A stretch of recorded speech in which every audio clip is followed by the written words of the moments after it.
بسم اللہ، الحمدللہ، الصلاۃ والسلام علی نبی محمد صلی اللہ علیہ وآلہ وسلم۔ رب اشرح لی صدری ویسر لی امری واحلل عقدۃ من لسانی یفقہوا قولی۔ اما بعد، آج ہم مسلمہ کذاب کے فتنے کی ہولناکی اور مسلمانوں کی جہاد کی عظیم داستان دیکھیں گے۔ جب مسلمہ کذاب نے نبوت کا اعلان کیا تو جناب صدیق اکبر رضی اللہ تعالیٰ عنہ نے اس ہولناک فتنے کو دبانے کے لیے انتہائی عظمت اور بہادری کا ثبوت دیا۔ فتنہ انگیزی کرنے والوں کے سامنے پہاڑ بن کر کھڑے ہو گئے۔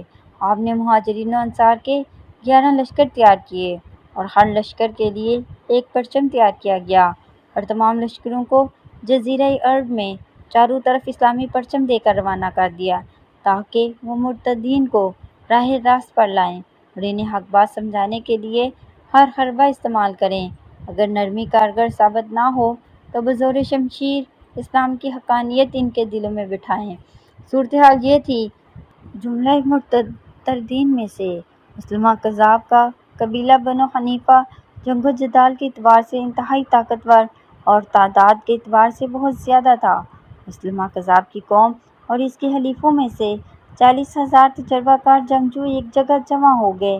ان میں سے اکثریت نے مسلمہ کذاب کی پیروی محض قومی عصبیت کی بنا پر کی تھی۔ ان میں سے ایک شخص تو یہ بات کہتا ہوا بھی سنا گیا، میں صمیم دل سے اقرار کرتا ہوں کہ مسلمہ جھوٹا ہے اور محمد صلی اللہ علیہ وآلہ وسلم سچے ہیں، لیکن ربیہ قبیلے کا جھوٹا شخص ہمیں قریش قبیلے کے سچے شخص سے زیادہ عزیز ہے۔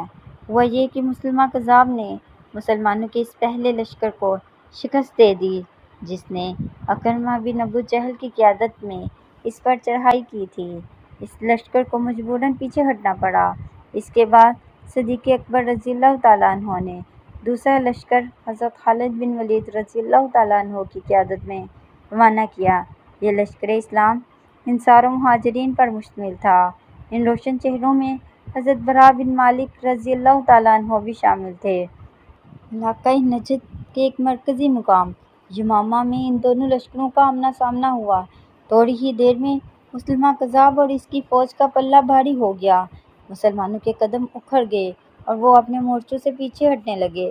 نوبت یہاں تک پہنچ گئی کہ مسلمہ کے ساتھی حضرت خالد بن ولید رضی اللہ تعالیٰ عنہ کے خیمے میں داخل ہو گئے۔ خیمے کی رسیاں کاٹ دیں۔ قریب تھا کہ وہ آپ کی زوجہ محترمہ کو قتل کر دیتے، لیکن ان میں سے ایک شخص نے انہیں ایسا کرنے سے منع کر دیا۔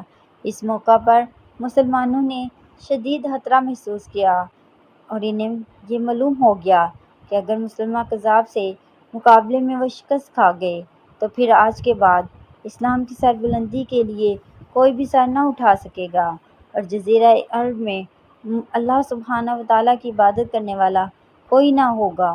حضرت خالد بن ولید رضی اللہ تعالیٰ عنہ نے فوری طور پر اپنے لشکر کو ازسر نو منظم کیا، مہاجرین و انصار کی ایک الگ الگ گروپ بندی کی اور پھر ہر خاندان کا الگ الگ ایک گروپ بنا کر اس کی قیادت انہی میں سے ایک فرد کے سپرد کی تاکہ معرکہ آرائی میں ہر فریق کی کارکردگی معلوم کی جا سکے اور اس کا اندازہ لگایا جا سکے کہ لشکر میں کمزوری کہاں پائی جاتی ہے۔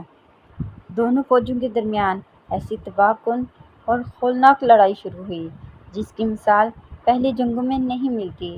مسلمہ کذاب کی فوج میدان جنگ میں جم کر لڑی اور اسے اس کی بھی پرواہ نہ تھی کہ فوجوں کی کثیر تعداد تہ و تیگ ہو رہی ہے۔ مسلمان فوج نے اس مقام پر بہادری کے ایسے جوہر دکھائے کہ اگر انہیں یکجا اکٹھا کر دیا جائے تو ایک دلچسپ داستان جہاد مرتب ہو جائے۔ انصار کے علمبردار حضرت ثابت بن قیس رضی اللہ تعالیٰ عنہ نے اس طرح کیا کہ اپنے بدن کو خوشبو لگا کر کفن پہن لیا اور نصف پنڈلیوں تک ایک گڑھا کھود لیا اور اس میں جم کر کھڑے ہو گئے تاکہ پرچم اسلام کو تا دم آخر لہراتے رہیں، یہاں تک کہ انہوں نے جام شہادت نوش کر لیا۔ حضرت عمر بن خطاب رضی اللہ تعالیٰ عنہ کے حقیقی بھائی نے ارشاد فرمایا، لوگو جم کر دشمن کا مقابلہ کرو، غازیوں آگے بڑھو، مقابلے میں آنے والے کو پسپا کر دو۔ لوگو خدا کی قسم میں آج اس بات کے علاوہ کوئی اور بات تم سے نہیں کروں گا، یہاں تک کہ مسلمہ کذاب شکست کھا جائے، یا میں بذات خود اللہ تعالیٰ کی راہ میں شہید ہو کر اپنی شہادت کو اللہ تعالیٰ کے حضور بطور حجت پیش کر دوں۔ یہ کہہ کر وہ دشمن کی فوج پر ٹوٹ پڑے اور میدان جنگ میں داد شجاعت دیتے ہوئے شہید ہو گئے۔ ایک جانب حضرت ابو حذیفہ رضی اللہ تعالیٰ عنہ کا غلام حضرت سالم رضی اللہ تعالیٰ عنہ مہاجرین کا پرچم اٹھائے ہوئے تھے۔ قوم کو اندیشہ تھا کہ کہیں میدان جنگ میں ان کے قدم ڈگمگا نہ جائیں۔ بعض مجاہدین نے تو اس بات کا اظہار بھی کر دیا کہ اے سالم رضی اللہ تعالیٰ عنہ، ہمیں اندیشہ ہے کہ میدان میں اگر دشمن کی جانب سے کوئی ہم پہ مصیبت نازل ہوئی تو وہ آپ کی طرف سے ہوگی۔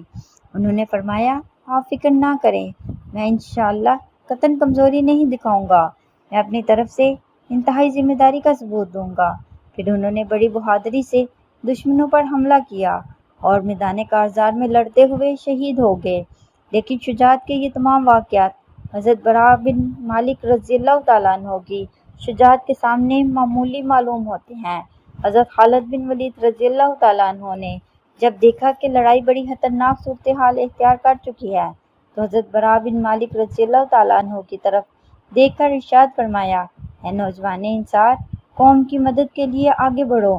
تو حضرت براء رضی اللہ تعالیٰ عنہ نے قوم کی طرف متوجہ ہو کر ارشاد فرمایا، تم میں سے کوئی بھی اب مدینہ واپس جانے کی نہ سوچے، یوں سمجھو کہ آج سے تمہارے لیے مدینہ ختم، بس اب تمہارے لیے ایک اللہ اور جنت ہے۔ یہ کہہ کر نعرہ تکبیر کہتے ہوئے دشمن پر ٹوٹ پڑے، ان کی صفوں کو چیرتے ہوئے تلوار سے گردنیں اڑاتے ہوئے آگے ہی بڑھتے چلے گئے۔ ایسے زوردار انداز میں حملہ کیا کہ مسلمہ اور اس کی فوج کے قدم ڈگمگا گئے اور مجبور ہو کر دشمن فوج نے ایک باغیچے میں پناہ لی۔ یہ باغیچہ بعد میں تاریخ کے اوراق میں باغیچہ موت کے نام سے مشہور ہوا۔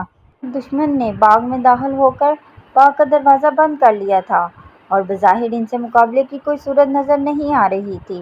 اس موقع پر حضرت براء بن مالک رضی اللہ تعالیٰ عنہ بڑی تیزی اور احتیاط سے ایک ڈھال پر بیٹھ گئے اور ساتھیوں نے نیزوں کے زور سے بڑے ہی ماہرانہ انداز میں اس ڈھال کو اچھال کر باغ کے اندر پھینک دیا۔ حضرت براء بن مالک رضی اللہ تعالیٰ عنہ ان دشمنوں پر بجلی بن کر گرے جو ہزاروں کی تعداد میں باغ میں پناہ لے چکے تھے۔ انہیں بے دریغ قتل کرتے ہوئے مرکزی دروازے تک پہنچنے میں کامیاب ہو گئے۔ دروازے پر 10 جنگجو بہادر متعین تھے۔ آپ ان سب کو قتل کر کے دروازہ کھولنے میں کامیاب ہو گئے۔ اس معرکہ آرائی میں آپ کے جسم پر 80 سے زائد تیروں اور تلواروں کے زخم لگ چکے تھے۔ مسلمانوں نے دروازے سے داخل ہو کر مسلمہ کذاب کی فوج پر زوردار حملہ کر دیا۔ دیواروں کی اوٹ میں جو پناہ لیے بیٹھے تھے ان سب کو قتل کر دیا۔ تقریباً 20,000 افراد کو قتل کر کے مسلمان مجاہدین مسلمہ کذاب تک پہنچنے میں کامیاب ہو گئے اور بالآخر اسے جہنم واصل کر دی اور لشکر اسلام کو بفضل تعالیٰ فتح نصیب ہوئی۔ وآخر دعوانا ان الحمد للہ۔